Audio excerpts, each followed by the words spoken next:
Di sini ada dua syarat penempatan P2 dan juga P3 di sekolah non-induk. Ini adalah kondisi di mana ketika di sekolah induk kita ini tidak membuka formasi atau terdapat kelebihan guru yang ada di sekolah kita.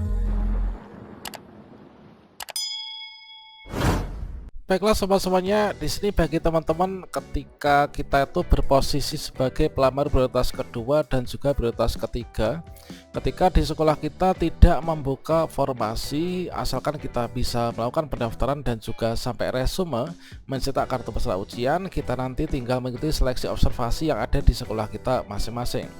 Nah, di sini nanti tetap teman-teman untuk pelamar prioritas kedua dan juga ketiga, ketika kita itu lulus seleksi mendapatkan nilai terbaik meskipun nggak ada formasi di sekolah kita nanti tetap akan bisa mengikuti pemberkasan ya, sehingga nanti kita bisa lulus menjadi ASN P3K. Pada video ini kita akan berbagi update informasi terbaru, yaitu untuk menyemangati teman-teman pelamar prioritas kedua dan juga ketiga ini tetap semangat ya. Di sini ada dua syarat penempatan P2 dan juga P3 di sekolah non-induk. Ini adalah kondisi di mana ketika di sekolah induk kita ini tidak membuka formasi atau terdapat kelebihan guru yang ada di sekolah kita. Bagaimanakah informasinya? Silahkan simak video ini sampai selesai. Namun sebelum kita lanjutkan, perlu saya ingatkan, bagi teman-teman yang mungkin baru pertama kali menemukan channel ini, silakan klik tombol subscribe-nya dan aktifkan notifikasi loncengnya, sehingga nanti jika ada update video terbaru, teman-teman tidak akan ketinggalan informasi.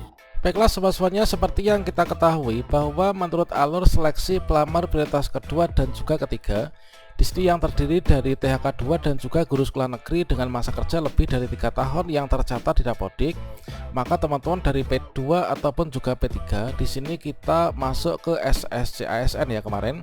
Kalau misalkan teman-teman yang sudah membuat akun, maka kita tinggal login. Kemudian kalau teman-teman yang belum membuat akun, di sini kita melakukan akun pendaftaran. Berikutnya setelah kita berhasil membuat akun dan juga mengakhiri pendaftaran, berikutnya di sini kan kemarin kita melakukan pemilihan formasi ya. Meskipun di sekolah kita nggak ada formasi, maka di sana nanti kita akan mendapatkan yaitu lokasi observasi.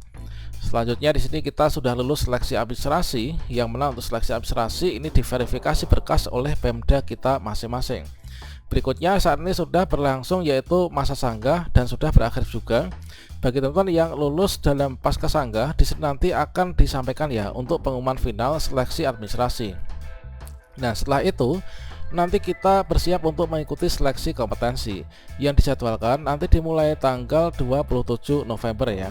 Yang mana untuk P2 dan P3 untuk seleksi kompetensi di sini nanti akan diseleksi yaitu disesuaikan ya antara ijazah kita, kemudian kompetensi, kinerja, latar belakang. Kemudian untuk tim penilainya ini dari kepala sekolah, guru senior, pengawas, dinas pendidikan dan juga BKPSDM. Sehingga nanti di sini kita akan masuk dalam sanggah, kemudian kita jika lulus dalam pasca sanggah, maka kita akan masuk dalam seleksi yang mana nanti kita akan diluluskan ya.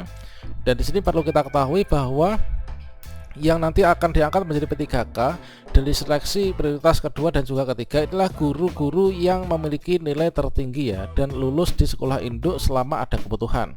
Kalau misalkan di sekolah induk kita nggak ada kebutuhan, teman-teman yang lulus ini nanti akan ditempatkan di sekolah non induk teman-teman. Selanjutnya di sini terkait tentang sekolah non induk. Nah di sini misalkan saya berada di sekolah C ya. Saya berada di sekolah C, kemudian posisi saya inilah peserta yang nomor 2. Ini adalah untuk kawan saya peserta nomor 1. Nah, di sini posisi saya ini adalah saya ini peserta nomor 2. Yang mana di sini ini adalah jika ada keterangannya, jika pelamar yang lulus itu nanti akan ditempatkan di sekolah induknya manakala di sana ada formasi. Sementara di sini jika nggak ada kebutuhan, maka akan ditempatkan pada sekolah lain yang membutuhkan. Inilah menurut juknis seleksi Kemdikbudristek, yaitu tepatnya pada bab keempat yaitu bagian ketiga J ya. Nah ini teman, jadi misalkan di sini saya itu peserta nomor 2, kemudian saya dikatakan lulus ya, di sini mendapatkan nilai tertinggi. Saya lulus di observasi, diverifikasi di sekolah C ini. Namun di sekolah saya ini nggak ada kursinya, ini nggak ada formasinya. Nah, ketika di sekolah saya ini nggak ada formasinya, di sini nanti saya akan ditempatkan oleh Kemdikbudristek di sekolah lain yang membutuhkan.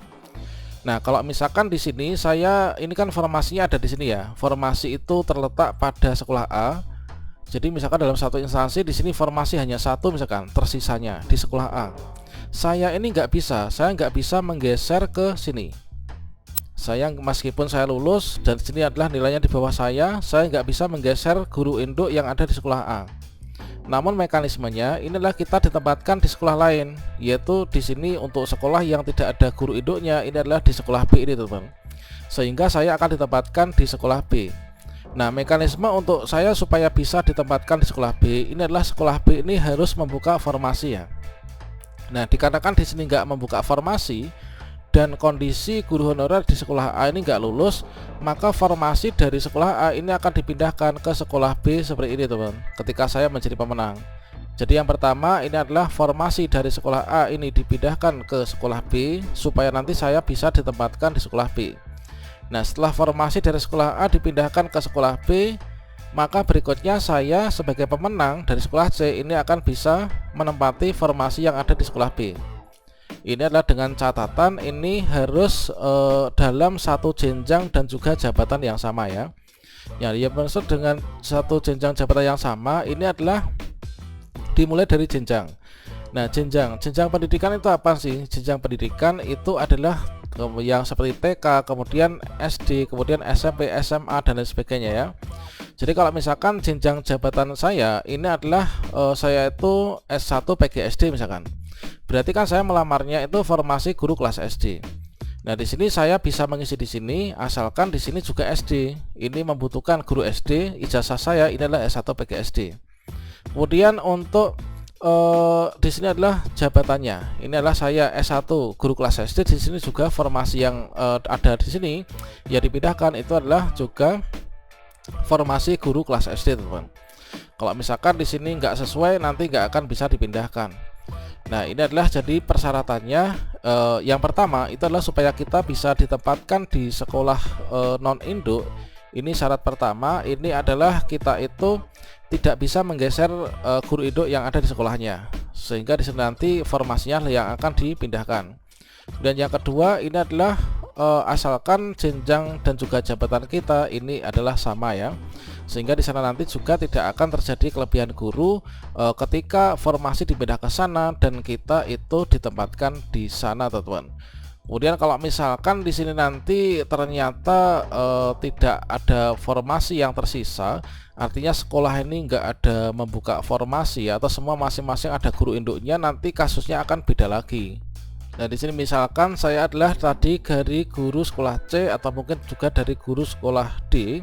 Nah, di sini meskipun di sini ini saya menjadi pemenang ya, saya mendapatkan ranking 1 atau nilainya paling tinggi, namun di sekolah saya ini terjadi kelebihan guru, sehingga di sini kita mau ditempatkan di sekolah B juga nggak bisa dikarenakan di sini ada guru induknya. Kita ditempatkan di sekolah A ini juga nggak bisa dikarenakan di sini ada guru induknya. Sehingga kalau misalkan dalam kasus yang seperti ini maka meskipun kita ini menjadi pemenang satu ya, atau kita lulus dengan nilai yang terbaik, maka kita nggak akan bisa ditempatkan atau nggak bisa diangkat.